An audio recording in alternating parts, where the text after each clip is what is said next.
Hello, everyone, and welcome to The Rundown, where we talk about 2A news and conservative views. I will be your host today, Craig DeLuz, coming at you from the West Coast, the left coast, behind the Iron Curtain, otherwise known as the Sierras. But as we all know, I do not do this program by myself.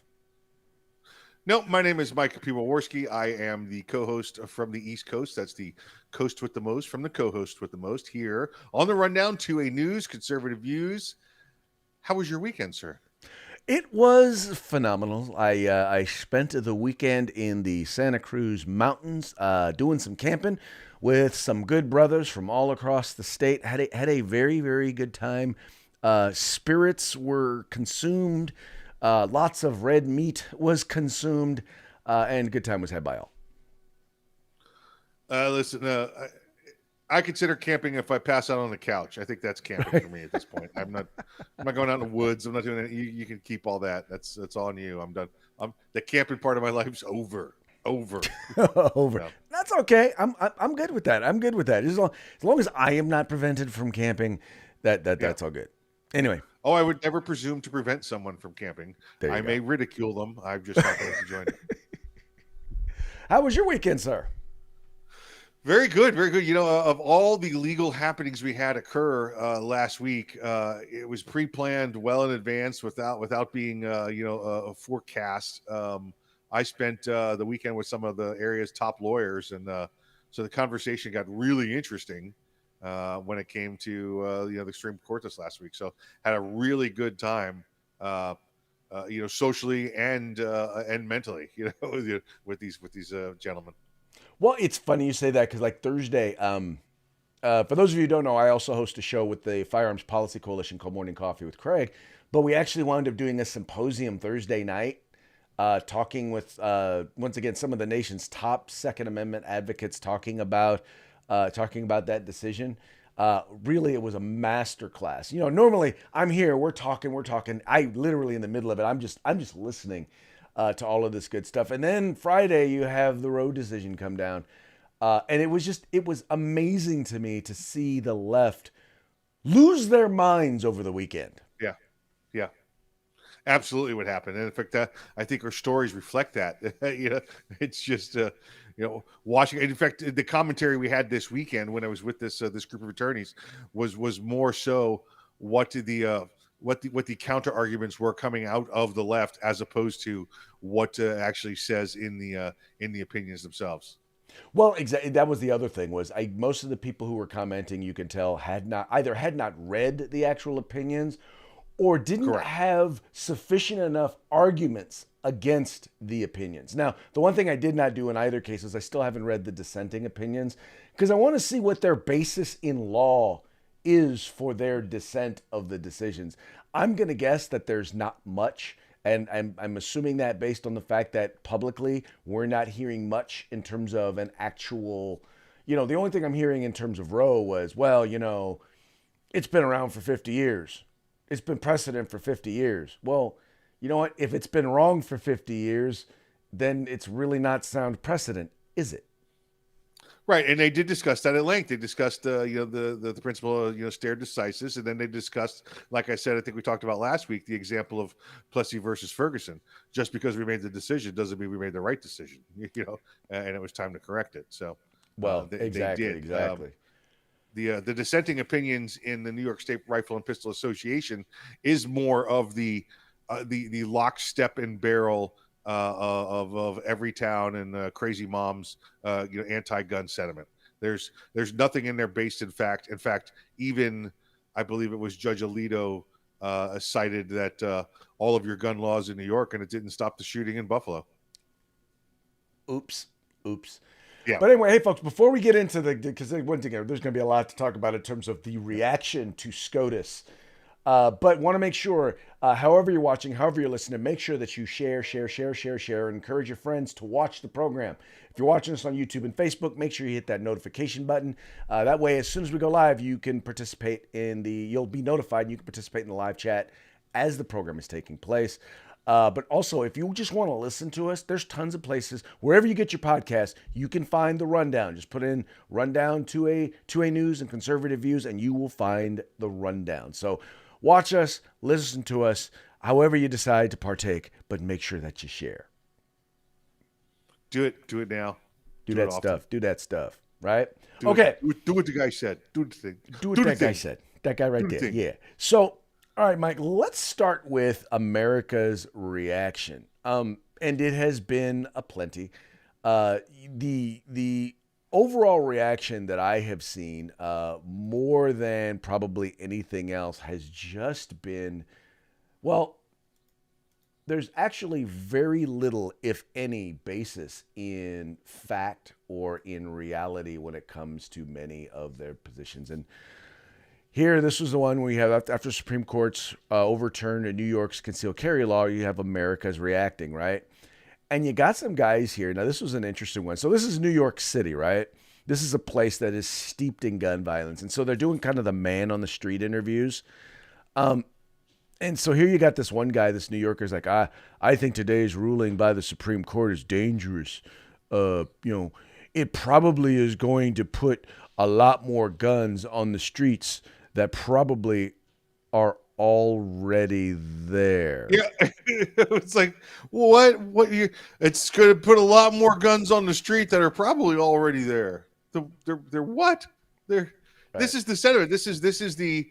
Nobody's done any research. Nobody's taken one look at this. They're going around and they're finding the people on the street and they're going, "What do you think about more guns in New York?" And those are the questions they're asking because they're not showing you the questions they're asking. They're not showing you the. What do you think about people that can go through a licensing process to get a background check and then some training and then be allowed to carry concealed to protect themselves in New York? That's not what they're asking them. They're asking them, "What do you think about a bunch more guns in New York City?" And these are the idiot responses that we get. Well, but Mike, now here's another one. This is another stupid one, right? It's just going to add a lot more to the numbers, Brian said. We don't know who's carrying guns right now. It's frightening. Now, Mike, I think he summed up the problem, right? Right.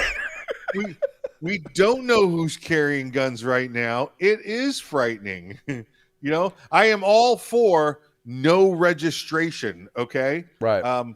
But if the method that we have to use to get citizens to be able to lawfully carry is the background check, then do the background check right now, okay? Right.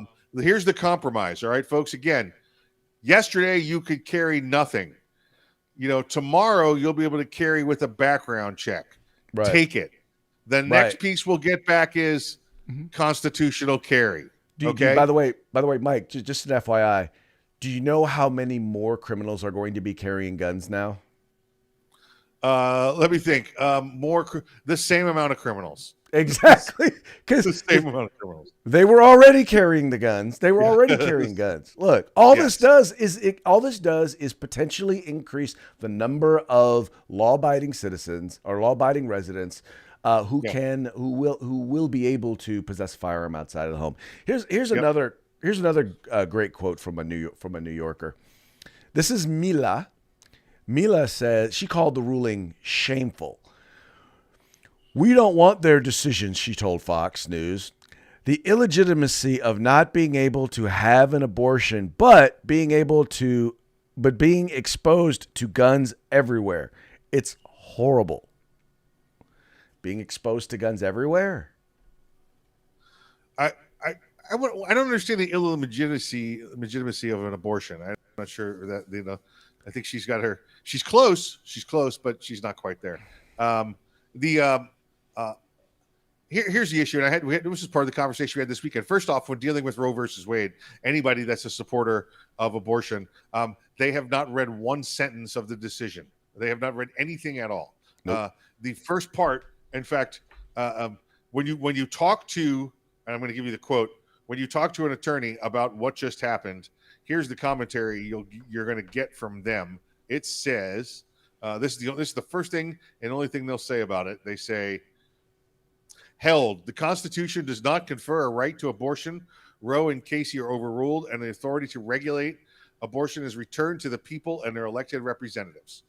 That sums up all 300 pages or 200 pages in two sentences right there. But the opposition to this doesn't even have that sentence. Doesn't even have that. Oh, You've just made abortions illegal. No, what they did is they returned it to the states. We said that. Do some states have trigger laws that are going to ban abortion? Yeah, they absolutely do. But that's up to it's up to the individual states' rights. Guess who gets to make that decision? The people. Correct. The people get to make that decision. Yeah, and listen, and I get it's not like every other state's going to ban abortion, every other state's going to allow it. If you live in a place like Georgia, and you want to get yourself an abortion, you may have to travel a couple of states to go get one. Right now, Florida bans abortions post 15 weeks. Mm-hmm. So, but 15 weeks, folks, that's almost 4 months.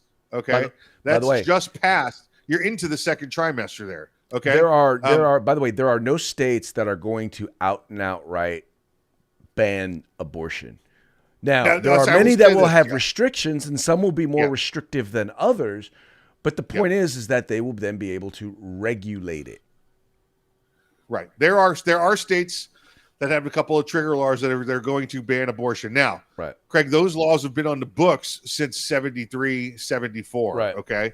So here's what you're going to see happen. Those laws are going to get updated. Okay. Right. They're going to include things like, rape or incest, exceptions. They're going to include, and most of those states already include health of the mother. They're not these laws were not designed to kill the mother. Okay. Right.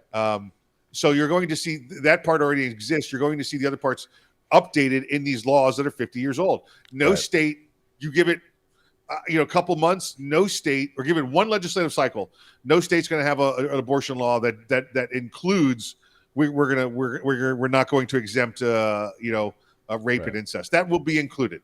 Right. So if your whole challenge, and this is 90% of what you see when you read this, is that, what if it's rape or what if it's incest?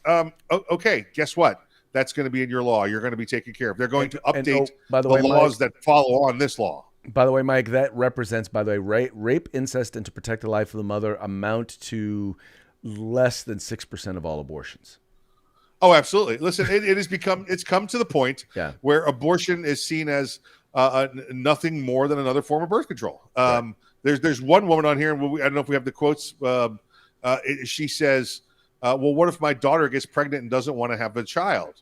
And my response was, well, don't let your daughter be a slut. How about that? How about teach them a little morality? How about teach them that killing a child, is not the answer. And Florida's got a 15-week one now, and I have no idea which way Florida's going to go because we are very red. But like I said before, abortion's no longer a red versus blue issue. It's a personal issue, and it depends on morality.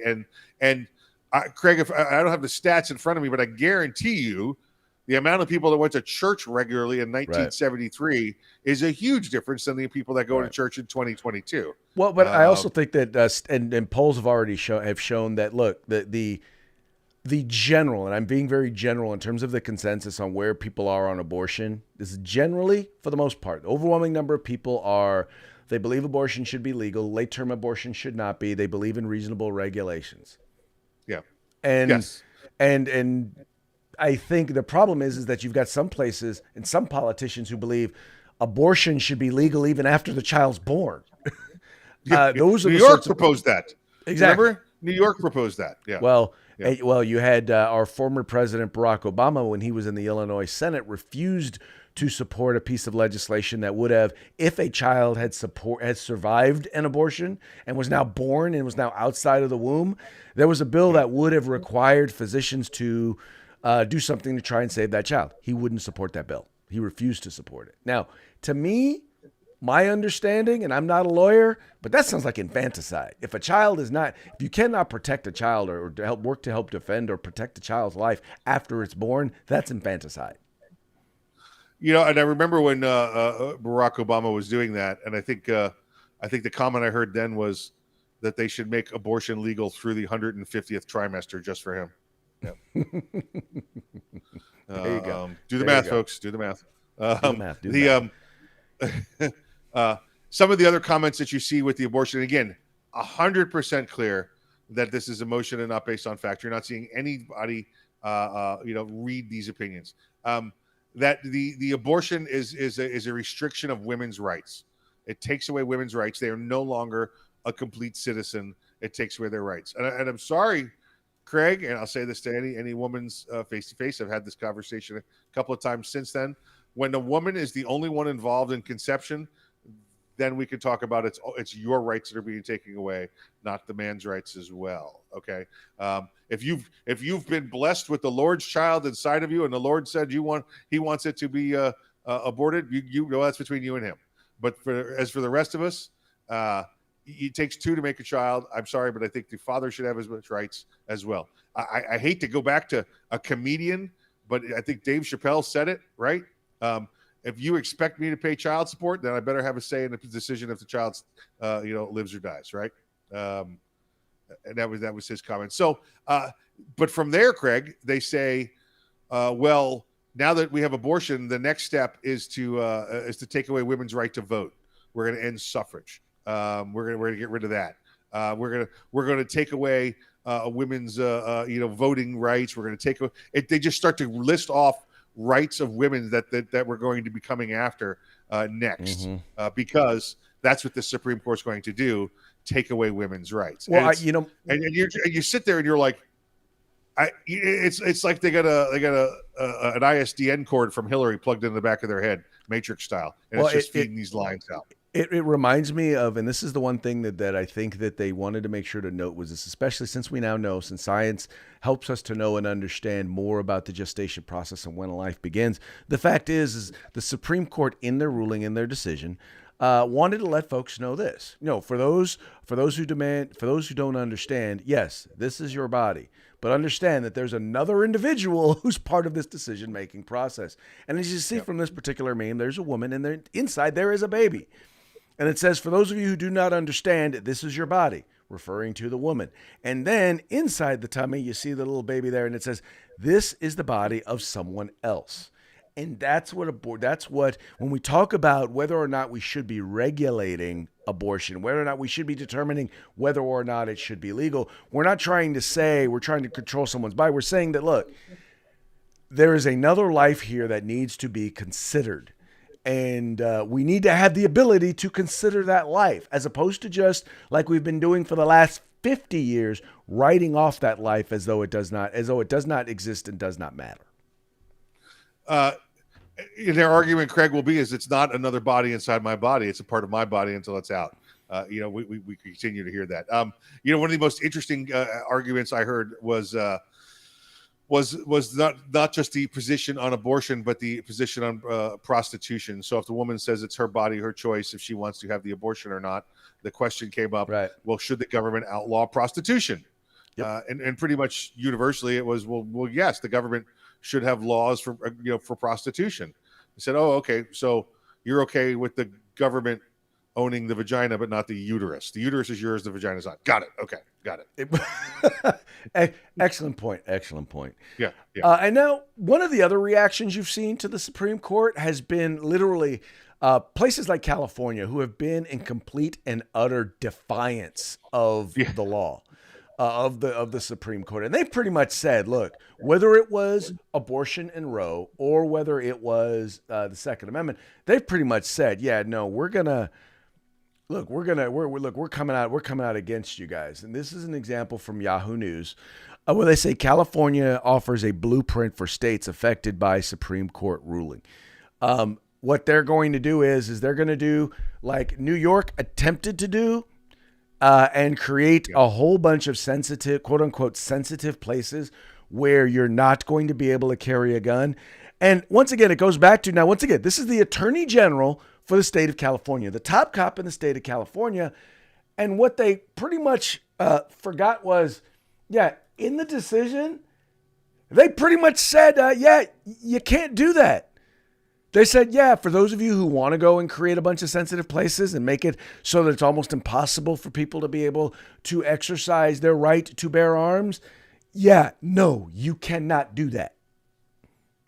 Yeah, I mean, again, governor and the attorney general of the state of California have not read this, have not read the opinion. Their statements of, well, we'll just make every place a sensitive place. That was clearly covered by Justice Thomas. He said, no, you're not doing that. We're not going to allow that. Well, maybe California law, Craig, or the way you interpret California law is different, because when Judge Thomas said, "I will not allow we will not allow the entire city or county, which is the same in Manhattan, by the way, the entire city or county to be declared a sensitive place." Maybe the Attorney General read, "Well, that didn't say California, right? It didn't say California." It's, Yeah. So I guess he forgets that the California is still technically part of the United States. Well, technically. Technically. That's why. So there was a move a couple of years ago called Cal Exit, a bunch of liberals who wanted to take California out of the United States. And a lot of conservatives were up in arms about it. But I'm like, wait, guys. Let them do it. Because then here's what happens. So then California secedes from the nation, and then we secede from California and take the America part back. And we go back. So we become, and what are they going to do? So when we secede from California, we'll have all the guns.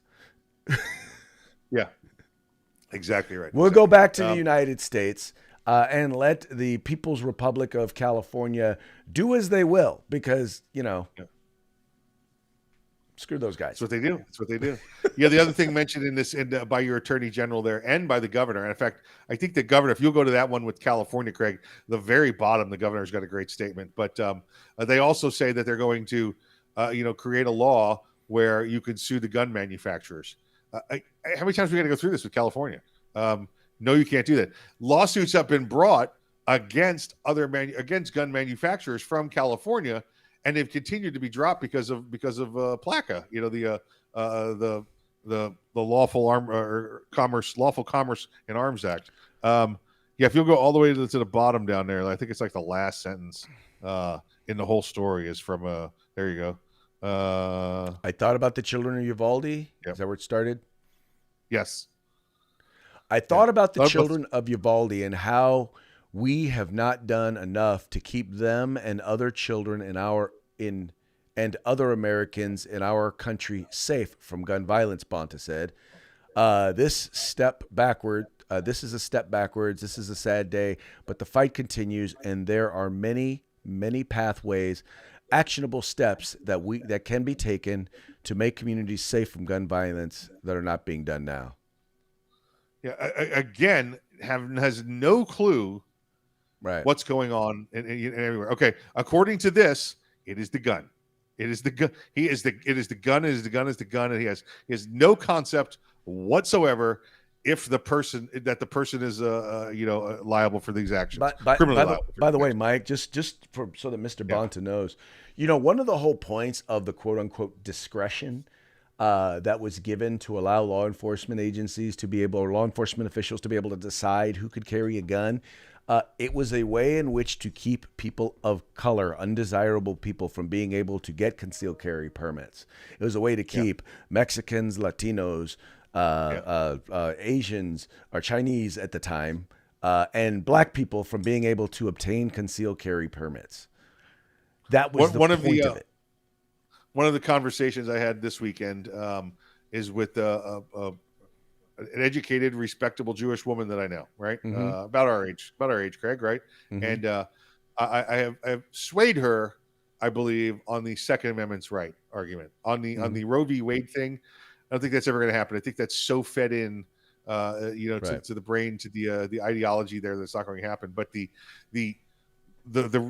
Second Amendment point that I got across to her was, and I finally said, how many armed Jews do you think got on the trains? and it was like snap, it was like, oh crap, yeah, okay, right. all right. Well, that's the truth, and it's kind of funny whenever you see those memes. They always are fact checked on Facebook. Yeah, but I'm like, the funny part is once again, and at least Facebook has finally admitted that their fact checking is nothing but opinion. Because that's all it is. It's not based on actual fact. Because when you go and you read the fact checking, they don't actually debunk anything. Now, your statement that Facebook's fact checking is really opinion, is that your fact or an opinion? That is actually a statement that they made during a court case. So those are their words, Not mine. Well, they're mine, but but Wait, but you got my that, words but you coming got out that, of their mouth. How about that? but you got that information from Facebook. Right. I got that information from Facebook, which means it's probably an opinion. On fact, that's an opinion. Right. Actually. Right. It's a fact that they said it. Yeah.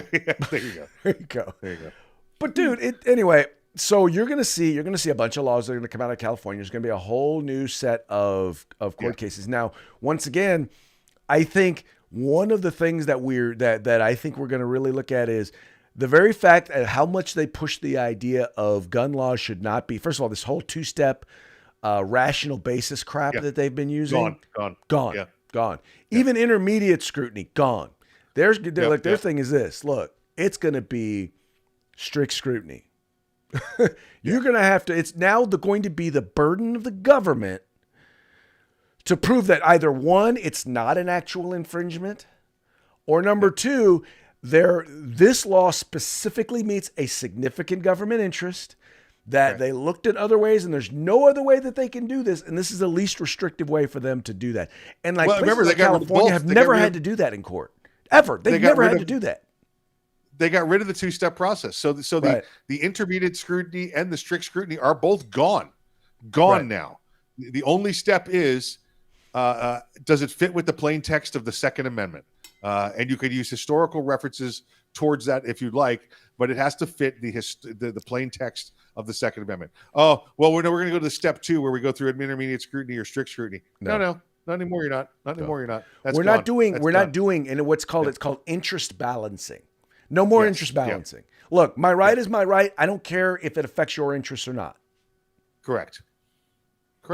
And what the Supreme Court is saying is that we're talking, it's got to have a significant reason why, okay, if we're going to tread on this, if we're going to infringe, there better be a damn good reason why. Yeah, I have never seen a ruling come out of the Supreme Court that spent so much time telling people how they got the last ruling wrong, and how you will not do this again. And here is the clear, rather than left to an interpretive standard. Right. This is the clear new standard that you shall follow no matter what. End of story. Close the book, tie it closed, hit the snap, put the lock button, read my lips, hit the remote, you're done. Yeah. Exactly. And by the way, speaking of that, and this is going to be very interesting, and this gets into our next story. In Colorado, there is a movement of individuals, and this is not new to the United States. There's been a bunch of these. But specifically in Colorado, there's an AP article talking about the number of sheriffs. And the funny part is you read the headline and it says, the whole headline is about some sheriffs are running to not enforce certain laws. And really so it makes it sound like, okay, these are rogue sheriffs who are going to flat out ignore the Constitution and ignore what their roles are as law enforcement officers. Kind of, and they're trying to compare them, I think, to the George Soros district attorneys who are not enforcing laws. But these are Colorado sheriffs who basically they call themselves constitutional sheriffs, who literally are looking at some of these laws that are passed in places like Colorado that are clearly and obviously violations of the Second Amendment, and they're basically saying, "Yeah, I'm not going to enforce that law because it violates the Constitution of the United States." Anyway, this is a movement that's been going on nationally and seems to be getting some attention there in Colorado. This it makes me remember back to watching old A-Team episodes or the old Equalizer where they'd roll into town and there'd be a crooked sheriff, smoking a cigar, wearing black gloves, and they were running drugs and prostitutes with. It makes it sound like that's these kind of sheriffs they're trying to elect, right? These criminal sheriffs. Like The Rock had to face in Walking Tall. Remember, one of those kind of sheriffs. And no, these are people that have said, okay, I see the laws you've written here in your state, and I also have a copy of the U.S. Constitution. And I can tell you right now that the seizure of firearms, that red flag laws, are not within accordance with the Constitution. Listen, it would be the same thing if they come along and said, we're not going to allow black people to vote without paying a tax. These sheriffs would say, not in the Constitution. Okay, stop creating new nonsense down at the local level. If it's not in the Constitution, I'm not enforcing it. Exactly. You got one guy here. This is the sheriff. This is Sheriff John Anderson. He's a candidate for in Douglas County. He says, no boss, no governor, no socialist agenda will take away my focus to fight for and protect our Constitution. Now, keep in mind that when you get elected, a part of that is to protect and defend the Constitution of these United States. Yeah. So when someone, I mean, and the worst part is many of these legislators, many of the people who pass these laws and sign them into law, they know nothing about firearms technology, or even firearms law, and they're passing stuff that is clearly not constitutional.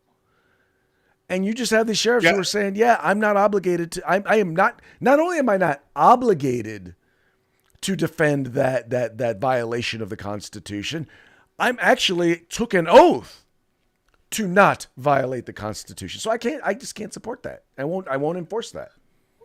His duties, even when he says his oath, his duties are to enforcing the Constitution and to the people of his jurisdiction. Right. It doesn't say anything about reporting to the governor or anything like that. The constitutional sheriff's office was made for that reason. So you would have people loyal to the Constitution, no matter how far out or how west they got, or now back how east, however you want to do it, where you had crooked politicians. The sheriff was autonomous and could say, not in the Constitution, not doing it.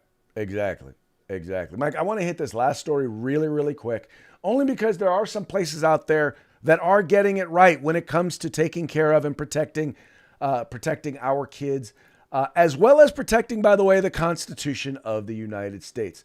So Oklahoma has passed a law, or not even passed a law, they instituted via executive order a number of things that are going to protect kids in school. Once again, this is, while at the same time respecting the Second Amendment, is going to actually make our schools safer, or make the schools there in Oklahoma safer. You want to go over just a few of the details of what they put in place, Mike?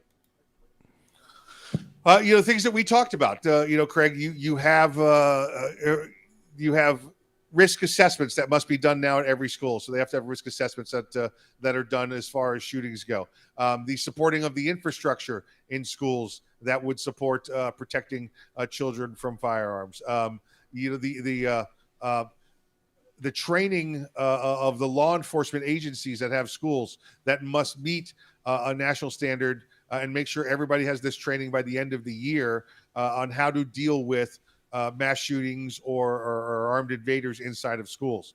All of these things now in Oklahoma via executive order are being done. The one thing we'd like to see, Craig, is the ability for teachers to be armed if they chose to do so. Again, we're not talking about arming teachers. We're talking about those people that already have a firearms permit or carry a firearm under constitutional carry, whatever it is, to be allowed to carry past that imaginary line. I think the only reason Oklahoma didn't do that, or the governor there didn't do it, is he wants that to probably pass via regular legislative body as opposed to an executive order. I would definitely tend to agree with you. And it probably, if there is a prohibition in the state for that, then an executive order would not be within the realm of what is legal. Now, we know, you and I know, that wouldn't stop a Democrat if they wanted to do the exact opposite. But they called this is called Mission SOS, which is Mission Secure Our Schools. Once again, they focus on mental health. They focus on training for law enforcement and staff, because that was one of the big things they noted from Uvalde was clearly there was not sufficient enough. The law enforcement there did not have, whether it was the leadership or whether it was the people on the ground, the response was not good. And so now they want to make sure that the response is good. I think instituting training for teachers, allowing them to be able to carry and allowing them to train alongside law enforcement, much the way Faster Saves Lives does, allowing that sort of training and integration, I think would make a huge difference. Because once again, all respect to law enforcement, but they can't be everywhere. And absolutely. And this is a good couple of first steps. Again, you said, I don't think the governor giving the executive action here, it's over the executive agencies, right? It's over police departments. It's over doing threat assessments. It's places where an executive action, it was meant to take place and can be utilized. Right. I think he wants everything else to happen via legislative action. With is like you said, with the arming of teachers and such like that. Exactly. So hats off to folks over there in Oklahoma. All right, a couple of things of note as we go to our parting shots. Piers Morgan had a very, very interesting conversation, really interesting point. You notice no one's using the term birthing persons anymore after the Roe v. Wade decisions. In fact, they're talking about a woman's right to choose, not a birthing person's right to choose. And in this particular tweet, Piers Morgan notes, I notice everybody's suddenly using the word woman again. Right? Oh, that is good stuff. That is good stuff. But now this was one that I think everybody has noted, but Ben Shapiro was the one probably got the tweet out first that had made the most about this. And this is the uniqueness of the two decisions that came out at the end of last week and the difference in the left's response. This is Ben Shapiro tweeting the left. Oh my God, the Supreme Court is not going to protect our constitutional right to an abortion, which appears nowhere in the Constitution. Then you have also the left. Oh my God, the Supreme Court is saying that there's a constitutional right to keep and bear arms, the text of which is explicitly in the Constitution. Hypocrites, right? And uneducated hypocrites at that. So it's amusing at this point. It amuses me. Right. Well, and once again, I've had this argument debate with a number of different people where I've simply said, look, I will just go with what's written in the Constitution. Abortion is not there. The right to an abortion is not there. Also, though, the right to keep and bear arms is there. So I don't see what the debate is unless you're just stupid. You're either stupid, ignorant, or willfully ignorant, or all three. There you go. Just like that. All right, Mikey, it's about that time. Quick shout out to the sponsors. Let's say hello to our good friends at uscombatgear.com, the California Republican Assembly, Grid Defense, and Guerrilla Machining. Hello to all of our sponsor friends. Folks, these are the folks that help make this possible. So I need you to do us a favor. I need you to follow the link in the description of this video or this podcast. Go there, visit there, see if you like what they got, and if they do, send them some of your money, and they'll take good care of you. And make sure though that you tell them the guys over at the Rundown sent you. With that, we're gonna be going today. Like to encourage you guys once again, like, share, subscribe. Encourage your friends to do the same. We will see you tomorrow on Taco Tuesday.